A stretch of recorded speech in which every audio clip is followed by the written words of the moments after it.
दिल्लीमध्ये महायुतीच्या जागा वाटपावर शिक्कामोर्तब। राष्ट्रवादी 4 ते 6, शिवसेनेला 12 ते 15 तर उर्वरित 28 ते 32 जागांवर भाजप लढणार असल्याची माहिती।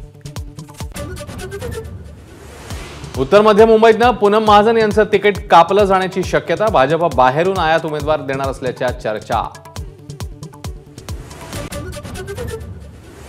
पहिल्या टप्प्यातील उमेदवारी अर्ज भरण्यास केवळ 4 दिवस शिल्लक। अजूनही मविया आणि महायुतीतलं जागा वाटप हे रेंगाळलेलंच। साताऱ्याची जागा भाजपकडूनच लढवण्यावर उदयनराजे ठाम। मात्र उदयनराजेंनी राष्ट्रवादीच्या चिन्हावर निवडणूक लढावी। अजित पवारांकडून प्रस्ताव, महायुतीच्या सूत्रांची माझाला माहिती। युती तोडण्याचा प्रकाश आंबेडकरांचा निर्णय एकतर्फी, त्यांनी फेरविचार करावा। आम्ही चर्चा करायला अजूनही तयार, संजय राऊतांचं आवाहन। पुण्यामध्ये रवींद्र धंगेकरांनी घेतली शरद पवारांची भेट। पवार पुण्यामध्ये 6 सभा घेणार, धंगेकरांची माहिती। सुप्रीम कोर्टाच्या आदेशानुसार राष्ट्रवादीकडून घड्याळ चिन्ह संदर्भातलं निवेदन। चिन्हाचं प्रकरण न्यायप्रविष्ट असल्याचं स्पष्टीकरण।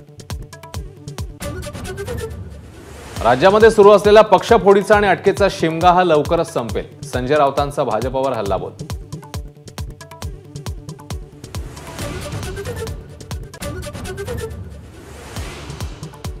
अंतरवाली सराटीत जरांगेंनी बोलवली राज्यस्तरीय निर्णायक बैठक। बैठकीमध्ये मराठा आंदोलनाची पुढची दिशा ठरण्याची शक्यता। एबीपी माझा, उघडा डोळे बघा नीट।